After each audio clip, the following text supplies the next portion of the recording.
Our founding fathers established these great self-evident truths that their posterity, descendants, might look up again to the Declaration of Independence and take courage to renew that battle which their fathers began, so that truth and justice and mercy and all the humane and Christian virtues might not be extinguished from the land. Now, my countrymen, if you have been taught doctrines conflicting with the great landmarks of the Declaration of Independence, let me entreat you to come back. Come back to the truths that are in the Declaration of Independence. Hello, welcome to the Lions Awaken show. Thank you so much for tuning in today. We're so glad that you guys joined us for our third and final episode of our Divine Right series, in where we are going to be talking about the final truth in that Declaration of Independence that Abraham Lincoln was talking about, who I just quoted. Those three truths are life, liberty, and the pursuit of happiness. And the last 2 weeks we covered life and liberty, which were really good. I encourage you to check those out if you haven't. But today is, like I said, the pursuit of happiness and what that is, and what that looks like today.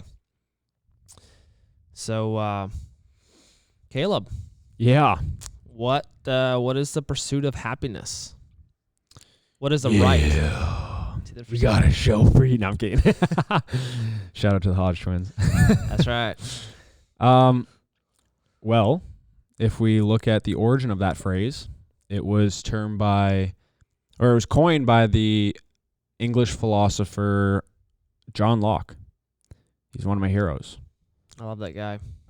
He actually coined this phrase in one of his writings called An Essay Concerning Human Understanding. It was then later adopted by Jefferson, which we now know it to be in the Declaration of Independence as one of our divine rights.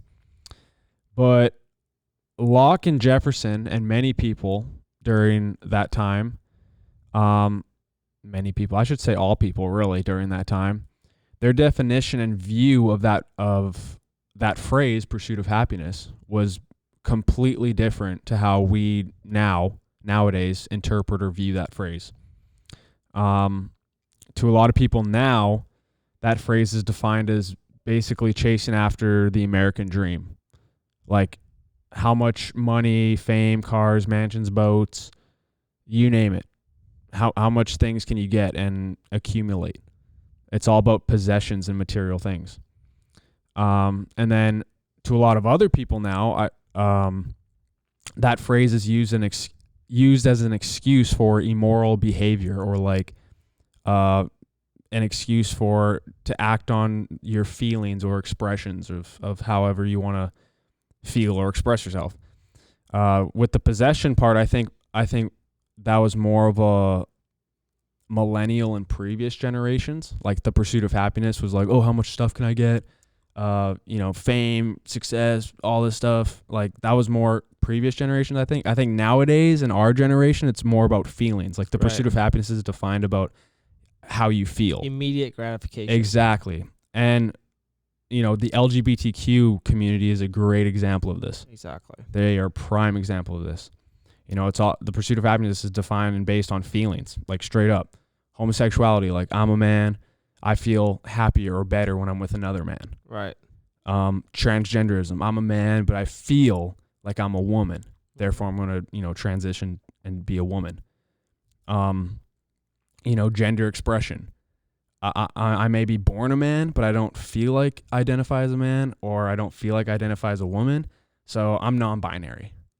And they use their right to the pursuit of happiness to defend that, right? That's right. Yeah, they use the pursuit of happiness as like, well, I'm pursuing my happiness by, being gay or by transitioning into a woman. Abortion is another one. Mm-hmm. I'm a female and I'm pregnant, but I feel like I'd be happier if I didn't have this baby inside of me, this clump of cells inside of me. So I'm just going to get rid of it. I'm going to abort it. Yeah. Drugs, another one. Yeah. Cocaine, I feel more focused when I, snort cocaine. Like it makes me happy. Weed, I feel more calm, chill, relaxed. But that's so short term. It is. It's very short term.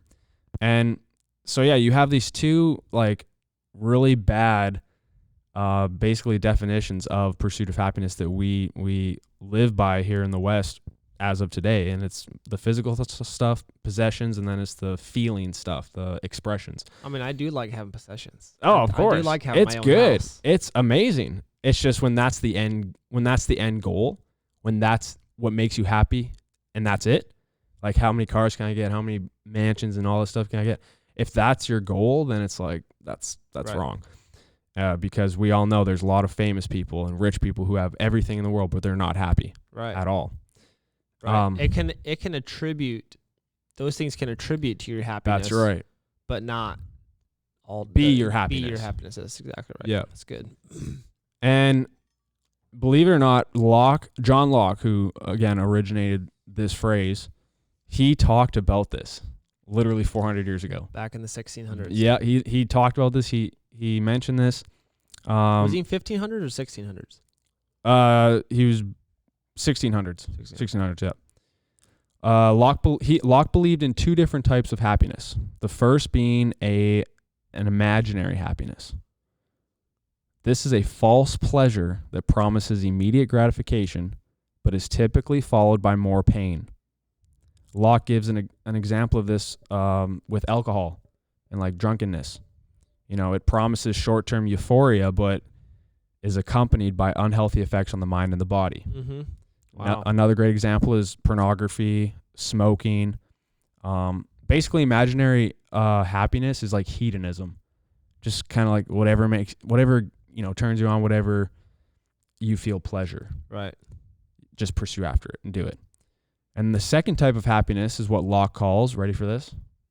Real happiness. Ooh, what's real happiness? He calls it real happiness. This is lasting, long-term pleasure that is in our best interest.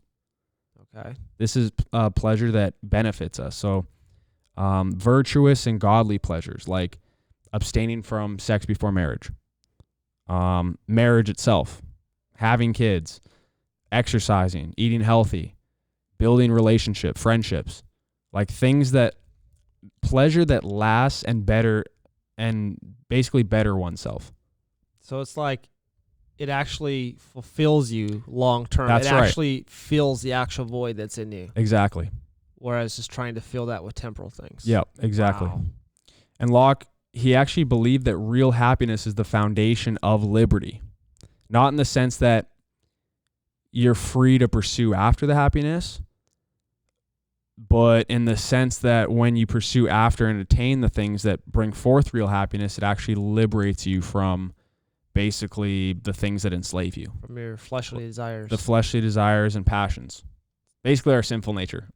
So John Locke had to be a Christian because that's exactly what the Bible tells us about true happiness. Yeah. Right?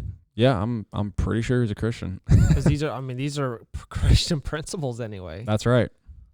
But I just think that's so dead on. Like, by pursuing things that are virtuous and godly, it actually liberates you from and attaining those things, not just pursuing them, but attaining them. Right. It actually liberates you from the enslavement of imaginary happiness, like the things that I listed before. Locke actually makes this distinction by comparing us to animals. You know, animals are completely and utterly enslaved to their passions, their natural instincts. Mm-hmm. They can't do anything else except for whatever drives them. Right. And then what makes us so unique, obviously being created in the image of God, is that our pursuit of real happiness enables us to rise above the dictates of our nature, which is our sinful nature. And that's obviously Christ. Christ helps a lot with that. But by doing so, when we rise above that, we actually create a moral civilization, a moral society. So really, real happiness, the pursuit of real happiness is intertwined with morality. You can't really have one without the other. I don't believe in it, and Locke doesn't believe that either. So it all depends on your morals. And Jefferson understood this, the founding fathers understood this, that you just can't attain real happiness without morals. It's just almost impossible. That's so true. Yeah. That's so true. And unfortunately, what we're seeing today, like because of the lack of morality in our culture, we're seeing a rise of darkness, a rise of hopelessness, of moral anarchy. And it's because of our identity crisis that we have in our generation. We don't know who we are in Christ at all. Yeah. Men don't know how to be men. Women don't know how to be women. So we mix the two. Like, it's just perverse, and it's just, again, moral anarchy. I mean, people are literally acting like animals. Because you brought up about how people they feel good about stuff. Mm-hmm. They have no control whatsoever over their desires. They're just acting out of instinct. That's right. They're like animals. Yeah, they're literally like animals, which the scriptures tell us that people in the end days will basically act like animals. Pretty much, yeah. But that's the thing. We have such an identity crisis in our culture that they're trying to fill that void that only Christ can fill with imaginary happiness, with what Locke's talking about. Mm-hmm. And we've been pursuing and chasing after imaginary happiness for so long in our culture that we actually believe it's real happiness. Like, we're just so deceived by that. Mm-hmm. And it's just sad because, I mean, there's a lot of. No, go ahead. well, Sorry, this is not what the originator of that phrase intended. This is not what he meant. We're doing the exact opposite of what the man himself who created that phrase wanted us to do. Right. And I think it's important that we know this. Yeah. Because definitions matter and exactly and stuff like that. So anyway, that's just kind of the philosophical side of that phrase, the pursuit of happiness. So John Locke first said it, and so Thomas Jefferson was an avid reader of John Locke. Correct. And so a lot of the founding fathers were, yeah. Well, actually, John Locke had the phrase life, liberty, and property a lot of times. Yes, he had that in one of his political writings of what government should be protecting. 2 Treatises of Government, right? Yeah, and that's what Jefferson got that from. But he also Jefferson replaced property with the pursuit of happiness. And they're both terms coined by John Locke. So, I read an article where an explanation was offered on why Jefferson replaced property with happiness, or another reason besides the fact that he loved the term pursuit of happiness, I guess, was that he was uncomfortable. Jefferson was uncomfortable enough with slavery to want to avoid perpetuating a property ownership in slaves by including an unalienable right to property in the Declaration, which makes sense to me. That makes a lot of sense. He owned slaves himself, but he was anti-slavery. But there was laws in his state to where they wouldn't allow him to free his slaves. So I could see that you don't want to give slave owners a right to say, "Hey, this is my slaves are my property, and I have that inalienable right." Mm-hmm. So that it wouldn't allow them to do that. But I guess I'm just gonna. Thomas Jefferson had a quote with, he said, "Virtue, true happiness is virtue." Mm-hmm. Thomas Jefferson said, "Happiness is the aim of life. Virtue is the foundation of happiness." Mm. And virtue is basically living a life of doing what's right and living with morals and doing good to others. Yeah. And having a good impact on society. Yeah, virtue is lasting happiness, Yeah. really. And that's attainable for each and every one of us. Mm-hmm. Like each and every one of us. There's stories, there's testimonies of gay people out there, transgender people that tried to pursue that imaginary happiness, Mm-hmm. and then they found Jesus, and they are totally filled with true happiness now. That's like right. There's a huge difference. Mm-hmm. And we can look in the Bible, and it has some scriptures of kind of like virtue, I guess, what real happiness is. Job 5:17 says, "Happy is the man whom God corrects." And I mean, that's not immediate happiness, because it doesn't feel good when God corrects you, but it's like a long-term happiness. That's right. Proverbs 29:18 says, "But happy is he who keeps the law." So if you keep the law, it keeps your conscience clear. Mm-hmm. The law that is obviously doesn't contradict God's law. Proverbs 14:21 says, "But he who has mercy on the poor, happy is he." Psalm 119:1 says, "Joyful are people of integrity who follow the instructions of the Lord." Mm. So that's talking about true happiness and lasting happiness. And then we come to some other scriptures of the fruit of your hands and the fruit of your labor, how that can make you happy as well. Psalm 128:1-2 says, "How blessed is everyone who fears the Lord, who walks in his ways. When you shall eat of the fruit of your hands, you will be happy, and it will be well with you." Ecclesiastes 3:13 says, Take that, socialism. Sorry. Yeah. Go. That's a direct hit on Yeah. socialism. Ecclesiastes 3:13 says, and people should eat and drink and enjoy the fruits of their labor, for these are gifts from God. Deuteronomy 8:18 says, but remember the Lord your God, for it is he who gives you the ability to produce wealth, and so confirms his covenant which he swore to your ancestors as it is today. So it is, I think you said, by living a virtuous life will give you lasting happiness. But I also think, according to these scriptures, when you get to enjoy the fruit of your labor and you get to have your own plot of land and have it as yourself, tend to it like Adam had to tend to the garden, and you get to see the fruit of that, that brings you happiness as well. Like when you plant a garden, you plant some seeds and you get to eat that fruit. Like it's satisfying. Yeah, 100%. So I guess today, with the whole philosophical pursuit of happiness, and the scripture pursuit of happiness, like what does it look like? What does the government securing our right to the pursuit of happiness look like today? So the government securing our right to the pursuit of happiness is them staying out of our personal lives from and basically trying to stop us from owning property, starting up our own business, creating products, so long as those products don't hurt other people, not telling us what career path we need to go on or need to do like they do in China and things like that. So it's basically them telling you how many kids you can have. Yeah, exactly. Yeah. Who you can marry. Yep. So it's just staying out of the way, I guess, of what makes us happy in the virtuous sense, not because again they should be involved with regulating or banning drugs or whatever. I'm not even getting into that topic right now, or pornography or whatever it may be. I'm not talking about, again, the imaginary happiness. I'm talking about real happiness. Right. So they need to stay out of the way with us pursuing real happiness, and that's with morality and morals and values, and it's also with physical things like our own private property and businesses and things like that. So it's just, again, them protecting our right to pursue it, but not telling us what to pursue or not influencing that pursuit. It's just protecting that pursuit. Right. It's like setting up boundaries or securing our boundaries, but giving us free reign. Yeah, exactly. It's like you have to have liberty in order to have the pursuit of happiness. Yes. Right. Yeah. And also, for those that want to use the phrase pursuit of happiness for the government giving you all kinds of money and stuff like that, it's not the government's job to give you happiness. That's right. It's the government's job to protect your pursuit of happiness. That's right. That's your pursuit.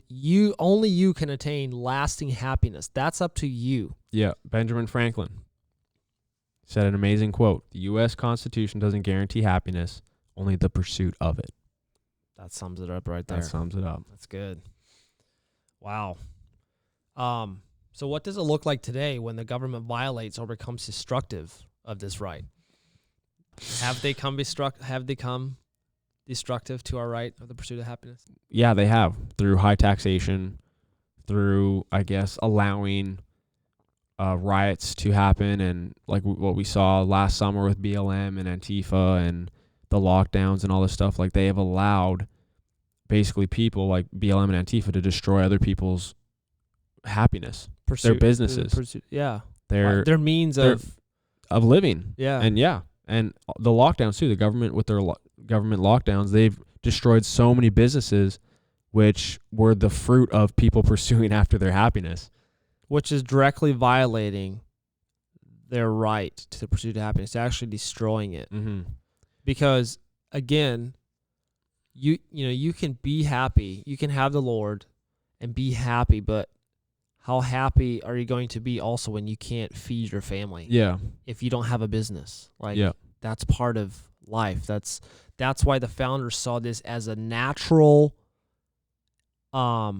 self-evident truth that we have a right to the pursuit of happiness, because we need to be able to live the life we want to. That's virtuous. Yep. Wow. Yep. And the high taxes, that's taking our that's cutting into the fruits of our labor That's right. that we don't get to enjoy fully. Mm-hmm. Yeah, So, it's basically theft. yeah. It's That's basically exactly right. theft. But that's why John Locke said in his holy trinity of divine rights, life, liberty, and property, in his original basically writing on what the government should protect. And property, like that's part of a man. That's part of who he is his property, because that's what helps feed him, that's what helps feed his family. And it's like a sense of like stewardship. Yeah, your like own kingdom Adam. almost, yeah. Like God gave Adam the garden. Mm-hmm. He's like, hey, this is yours. You tend to it. And it gives you a pride about it as Yeah. well. I mean, you see socialism, there's no pride about it because you don't own anything. It's like you just have to share everything. And that's why there's less care in socialism. It's like, someone else will do it. Laziness, Whatever. Yeah, it's just unhappiness, ungratefulness. Yeah, vaccine mandates, mask mandates. I think that's kind of violating our right to the pursuit of happiness when you start mandating that stuff. Yeah. Because now you're invading into my personal space and telling me what I need to do on behalf of others, when it's like, no, like you can maybe recommend stuff or, suggest stuff, but you can't make me do stuff. Well, yeah, and your body is your property. Exactly. So, yeah, they can't take away your body or do things to your body or inject anything in your body, because it's your property. You have the right to do that to your own self. Yeah. Your own body. I'm not going to put aborted fetal tissue into my body, which is in all these vaccines, by the way. Oh, But, you're a conspiracy theorist, Matt. Yeah. Hey, you check it out yourself. So we've done this series called Divine Rights with Life, Liberty, and Pursuit of Happiness. But there's a flip side of that. There's some opposites to that, to those divine rights, and that's basically the devil's nature. We know this in John 10:10. It says the thief comes to only steal, kill, and destroy. Jesus says, I came that they may have life and have it abundantly. Steal, kill, and destroy. That's like the devil's holy trinity of his nature. And the people that he controls and that he influences, non-believers and people that have given themselves up to the devil, they are reflecting that. They are implementing that nature of stealing, killing, and destroying through whatever it is that they're doing, through their actions. And I hate to say it, but I'm just going to straight up say it. The Democrat Party is the party the devil is using to destroy America, to steal from its people, to kill. The devil is using the Democratic Party to do its bidding. Really, like it's just straight. I'm just being straight up. Like this is just, it's just facts. And the fruit of this, my proof of this, is the Democratic Party's platform, their policies, what they stand for. Their history. Like, just look into this stuff. Don't take my word for it. Yeah. But they kill life through abortion and euthanization. Yep.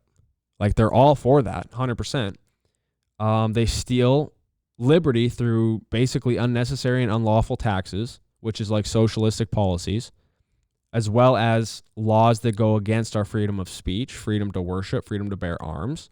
I mean, this ain't conspiracy theory. This is facts. Yeah. Look at their policies. They're totally for restricting and regulating your God-given rights and freedoms. Look at the policies they're trying to pass. It's crazy. I mean, what's in this infrastructure bill, Mm-hmm. which sadly a lot of Republicans voted for it as well. So this is even beyond the Democrat Party. It's mostly Democrat Party, but there's also some Republicans that are doing the same exact thing. Yeah. Compromise. They've compromised their faith and their values. It's like what Rick said. The Democratic Party is being used by the devil, and they're basically pushing this. Both parties are compromised, mm-hmm. but one is compromised by the devil. The other one's compromised by cowardness, and they're just spineless, and they're not doing anything about it. Exactly right. And it's so true. Mm-hmm. But and then so I mentioned stealing, I mentioned killing, and then the destroying part. They destroy the pursuit of happiness, which is people's livelihoods, businesses, homes, by allowing riots to go on, Antifa, BLM, basically just allowing anarchy, and also by government control and regulations on basically businesses. Overregulate. Overregulating. Where you don't even have freedom to do what you want. There's just so much. Yeah, it's ridiculous. Hoops to go through. It's ridiculous. It's crazy.